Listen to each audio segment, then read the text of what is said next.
Russia's foreign ministry has delivered a sweeping critique of what it characterizes as Western hypocrisy across multiple global flashpoints, from the Arctic to the Caribbean.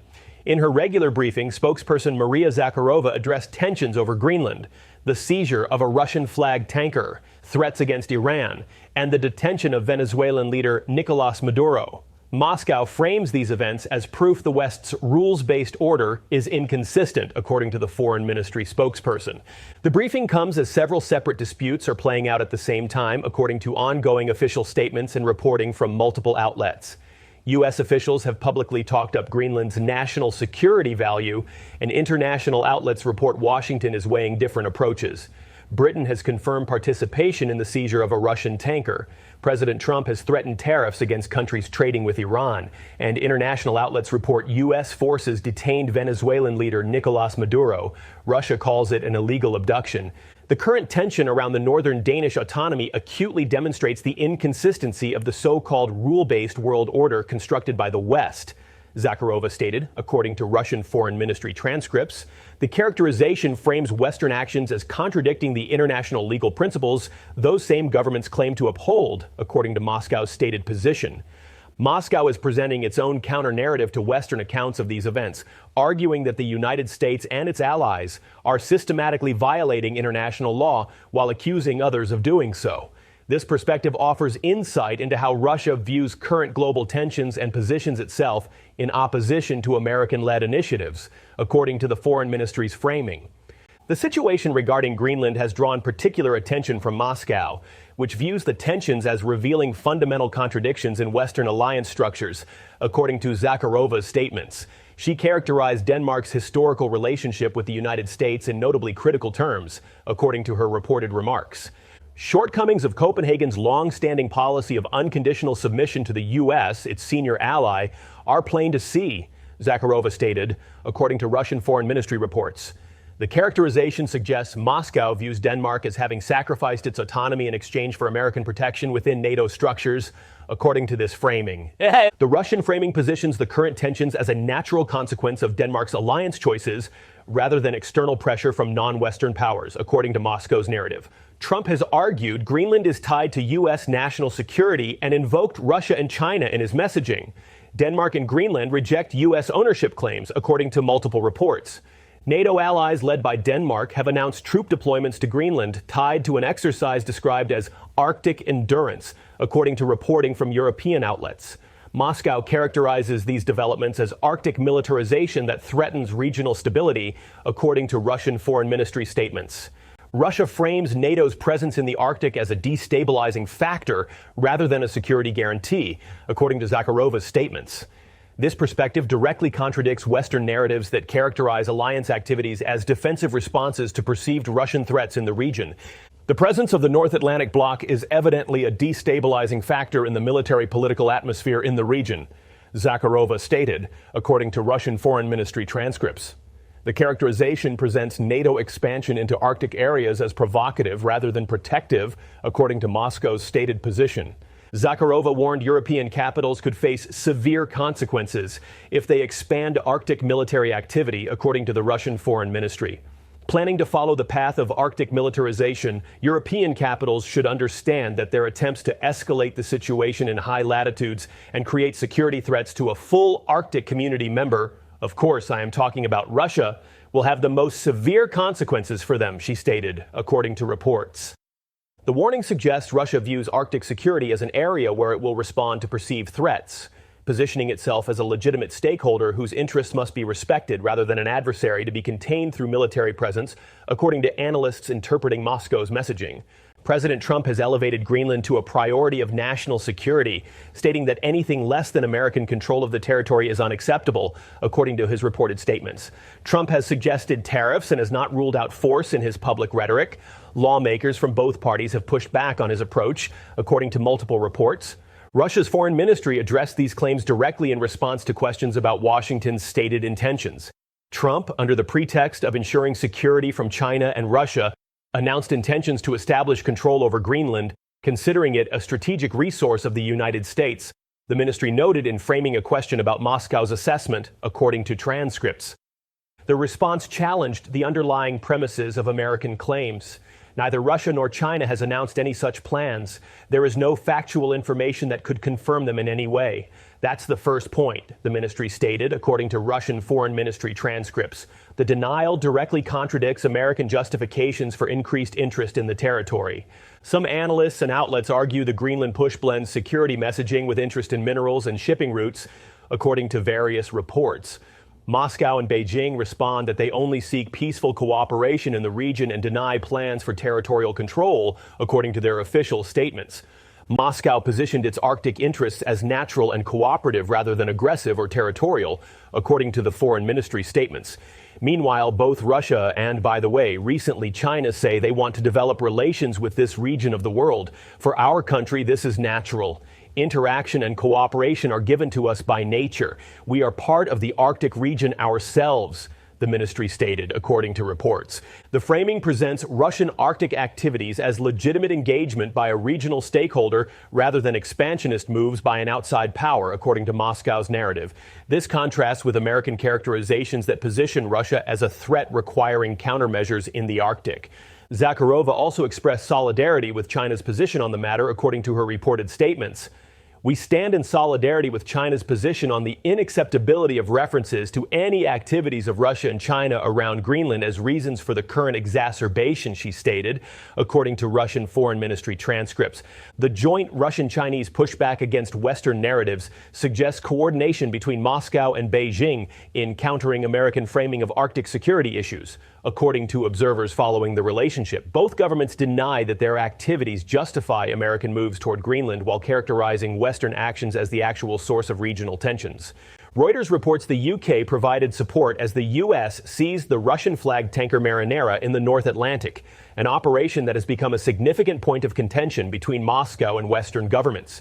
Russia's foreign ministry characterizes the operation as a serious violation of international maritime law, according to its statements. The ministry demands the immediate cessation of operations against vessels that Moscow considers engaged in innocent passage, according to Russian Foreign Ministry reports. Moscow called the operation illegal and compared it to piracy, according to its statements. The characterization frames the seizure as an illegal use of force against civilian shipping rather than legitimate enforcement of sanctions. British Defence Minister John Healey confirmed in Parliament that London supported the operation, providing aerial reconnaissance and a Royal Navy supply vessel, according to his reported statements. The confirmation places Britain directly in the operation, according to the reporting. UK Defence Minister John Healey, during his speech in the country's parliament, publicly acknowledged London's participation in the illegal detention by the United States of the Russian tanker Marinera in the North Atlantic. Zakharova stated, according to Russian Foreign Ministry transcripts. He presented it in such a way that London, at Washington's request, provided extensive assistance in this operation. Moscow frames British participation as complicity in what it characterizes as an illegal operation and a dangerous precedent for using domestic legislation to deploy armed forces against ships of third countries, according to Russian Foreign Ministry statements. The characterization escalates the incident beyond a bilateral U.S.-Russia dispute. UK officials said the tanker was tied to sanctions evasion networks. Russia rejects that framing entirely, according to the respective government statements. Moscow rejects the underlying sanctions as illegitimate and therefore views enforcement operations as equally lacking legal validity. Russia claims Britain is weighing tougher domestic legal tools to back future interdictions at sea. This claim cannot be independently verified from available sources.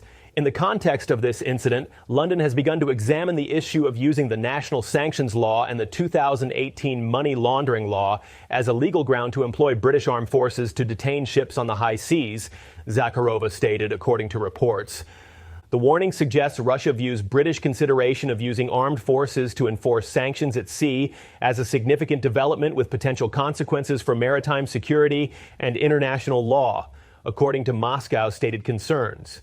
Russia explicitly invoked international maritime law in its response to the tanker seizure, positioning itself as the defender of established legal frameworks against what it characterizes as Western violations, according to Foreign Ministry statements. The framing reverses Western narratives that typically characterize Russia as the violator of international norms. We will consider the implementation of such aggressive intentions as a direct violation of the provisions of the 1982 UN Convention on the Law of the Sea, which, as we remember, is actively endorsed by the British themselves, Zakharova stated, according to Russian Foreign Ministry transcripts. The reference to British endorsement of the convention highlights what Moscow characterizes as hypocrisy. Western governments invoking international law when convenient, while violating it when their interests are served, according to the Russian framing of the situation. The warning establishes a legal framework for potential Russian responses to future seizures, suggesting Moscow may consider countermeasures against what it views as illegal operations against its vessels, according to the stated position. The stakes for maritime interactions appear to be increasing. Moscow's concern extends beyond the specific Marinera incident to what it characterizes as a dangerous precedent of using domestic legislation to justify armed operations against foreign vessels, according to Russian Foreign Ministry statements. This framing positions the issue as a threat to international maritime order, according to Russia's narrative. The Russian Foreign Ministry suggests Britain is establishing legal frameworks that could justify future armed interventions against shipping from countries subject to Western sanctions, according to the reported statements. Moscow views this development as a significant threat to its commercial interests and sovereignty. The characterization of Western sanctions as illegal unilateral restrictions reflects Russia's consistent position that sanctions imposed outside UN Security Council authorization lack legal validity, according to Moscow's stated framework. This positions any enforcement of such sanctions as equally problematic from Russia's perspective. Russia's warnings about consequences for British actions suggest Moscow may be considering responses ranging from diplomatic protests to potential countermeasures affecting British interests, though specific actions have not been announced according to available information from the briefing. The briefing also addressed the ongoing conflict in Ukraine. Russia warned it would treat any foreign troops in Ukraine as military targets, according to its foreign ministry spokesperson. The warning maintains Moscow's consistent characterization of such personnel as legitimate military objectives. In attempts to implement the criminal plan with the coalition of the so-called willing, the responsibility for the lives of UK subjects will lie entirely with London, Zakharova stated, according to reports. Our position remains unchanged. It's well known. All foreign contingents in Ukraine will be regarded as legitimate targets for the armed forces of the Russian Federation. The British component will not be an exception. The warning places responsibility for potential British casualties on London rather than Moscow, framing any deaths as consequences of British policy choices, according to the Russian narrative. This rhetorical positioning has been consistent throughout the conflict from Moscow's side. The characterization of Western support for Ukraine as a criminal plan reflects Moscow's framing of the conflict as a defensive operation against Western aggression rather than an invasion of a sovereign neighbor, according to Russia's stated positions on the matter. Zakharova addressed recent British announcements regarding new weapons systems for Ukraine, characterizing them as further escalation that could result in London being declared a direct party to the conflict, according to her reported statements. The UK government announced Project Nightfall, a competition to develop ground-launched ballistic missiles with a 500 kilometers plus range and a 200 kilograms warhead, according to British government statements. Zakharova referenced this announcement in the context of weapons potentially destined for Ukrainian forces.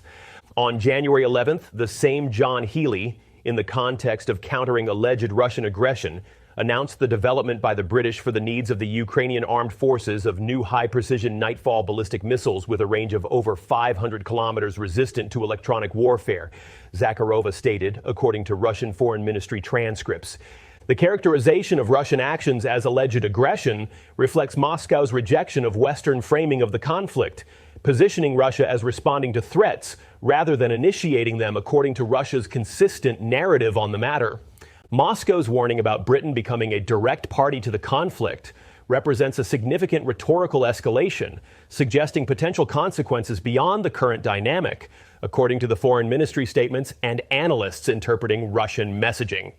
In this regard, we would like to note that the possible use by the Kyiv regime of such and any other missile weapons deep into Russian territory only brings closer the moment when London will be declared a direct party to the conflict with all the resulting retaliatory measures, Zakharova stated, according to reports. The phrase, all the resulting retaliatory measures, leaves open the nature of potential Russian responses, while clearly threatening consequences for British policy, according to the statement's framing. The ambiguity maintains pressure while avoiding specific commitments.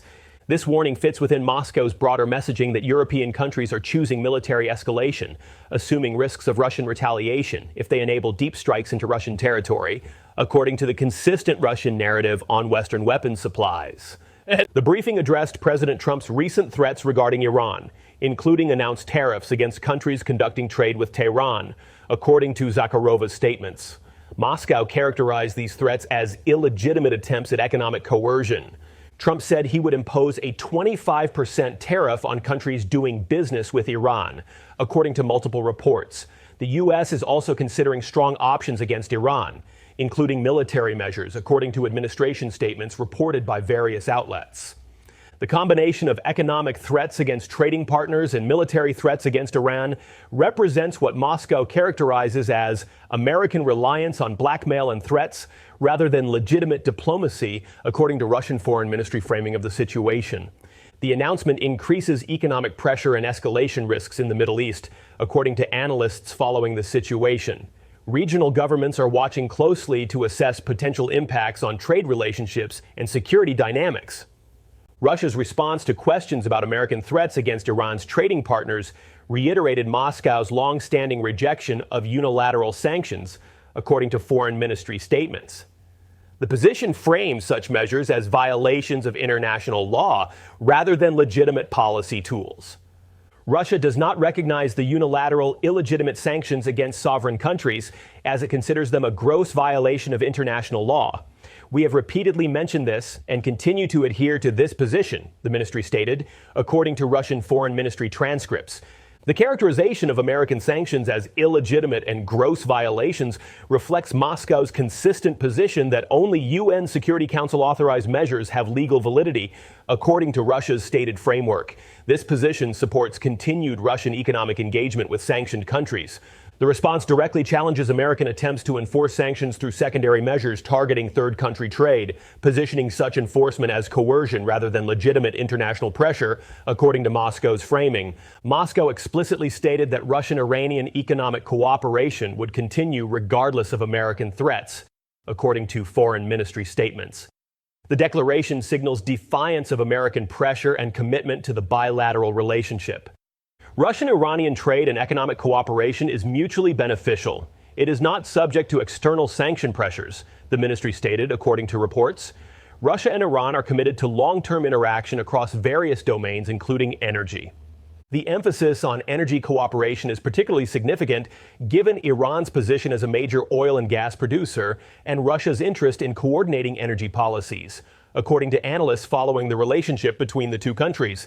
We intend to continue developing trade ties with all interested states, focusing primarily on our national interests rather than threats and intimidation from third countries, the ministry added, according to Russian Foreign Ministry transcripts. The statement frames Russian policy as sovereign decision-making immune to external coercion. The briefing addressed tensions regarding Cuba, with Zakharova characterizing American rhetoric toward the island as unacceptable, according to her reported statements. The defense of Cuba reflects long-standing Russian ties with Havana.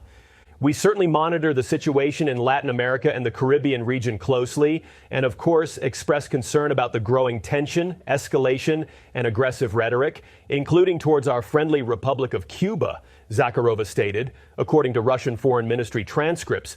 Moscow advocated for diplomatic resolution of regional tensions while condemning what it characterized as threatening American approaches. We advocate for resolving any intergovernmental contradictions politically and diplomatically. We are convinced that the language of blackmail and threats is simply not acceptable, she stated, according to reports. The reference to Cuba's decades of illegitimate, unlawful sanctions invokes the long American embargo, which Moscow characterizes as the blockade, framing it as historical injustice that continues to harm the Cuban people, according to Russian Foreign Ministry positions. Reports say Nicolas Maduro was detained by U.S. forces. Venezuela and allies call it an illegal operation. The detention received extensive attention in the briefing, with Moscow characterizing it as illegal and demanding his release, according to Russian Foreign Ministry statements. Nicolas Maduro, as head of state, has absolute immunity from the jurisdiction of the United States or any other state apart from, of course, Venezuela, Zakharova stated, according to reports. Therefore, even setting aside the issue of the illegal use of force, which we have commented extensively on, the very fact of his abduction and custody is a gross violation of the United States' international legal obligations. The characterization of Maduro's detention as abduction rather than arrest frames the operation as a criminal act rather than law enforcement, according to Moscow's framing. This language has been echoed by Cuba and other regional governments critical of the operation. Moscow's position presents the operation as a fundamental violation of sovereignty and international law that cannot be legitimized through any subsequent legal process, according to the Russian Foreign Ministry's stated framework. Russia explicitly rejected American legal arguments that Maduro lost immunity upon leaving office, characterizing his removal as itself the result of what Moscow calls illegal American action, according to Foreign Ministry statements. The argument that Nicolas Maduro ceased his presidential duties and thus supposedly lost immunity cannot be accepted, as his removal from office resulted from the United States of America's illegal force operation, Zakharova stated, according to Russian Foreign Ministry transcripts. The circular logic Moscow identifies, American force removing Maduro, then claiming he lost immunity because he was removed, highlights what Russia characterizes as the fundamental illegitimacy of the entire operation, according to the stated position. Any judicial decisions would also be illegal unless the American court recalls international law and orders the release of, so to speak, the abducted. I can't even say arrested, Zakharova added, according to reports. The refusal to use the term arrested emphasizes Moscow's position that no legitimate legal process applies to Maduro's custody.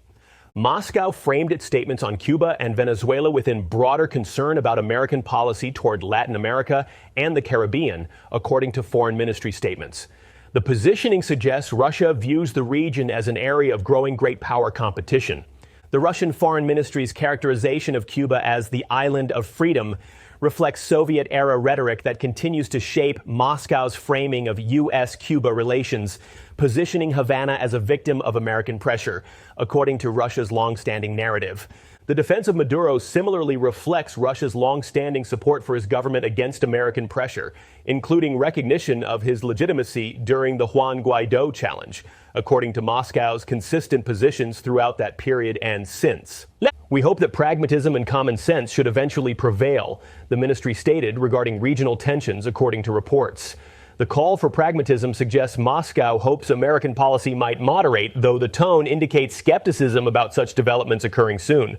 Zakharova concluded by placing responsibility for global tensions on Western governments rather than Russia or its partners, according to her reported statements. The critique frames Moscow as defending international law against what it characterizes as systematic Western violations.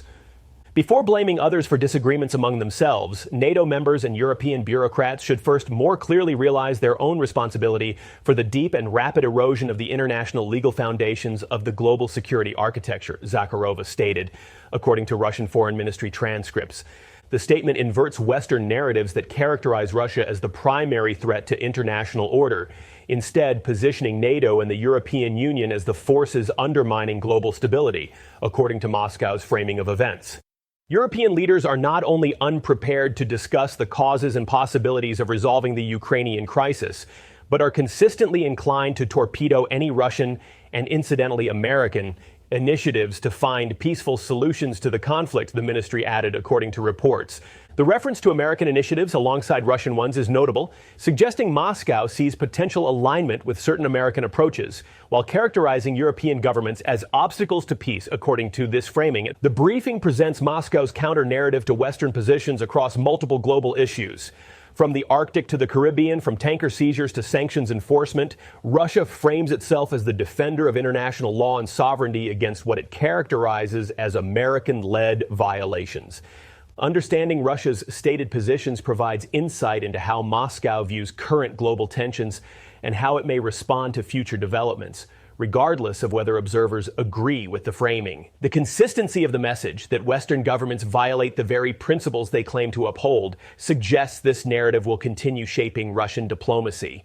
The coming weeks will reveal whether these rhetorical positions translate into concrete actions, particularly regarding tanker seizures, Arctic tensions, and the Maduro situation. For now, Moscow has clearly staked out its position. The rule-based order is, in Russia's view, a facade for American hegemony that Moscow will continue to challenge across every theater of global competition.